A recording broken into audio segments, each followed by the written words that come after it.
Hello and welcome back to our channel. So today in this video we are going to discuss about how to log in your Wells Fargo app.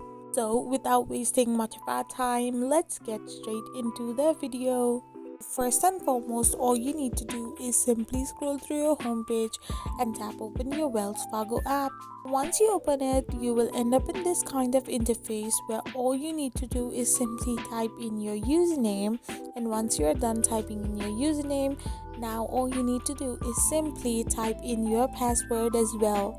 So once your username and password both are filled, you need to tap on the sign on button on the right hand side of your screen. So once you do this, you will get signed in into your account.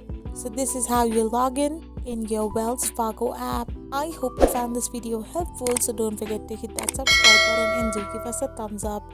We will be back again with these informative videos.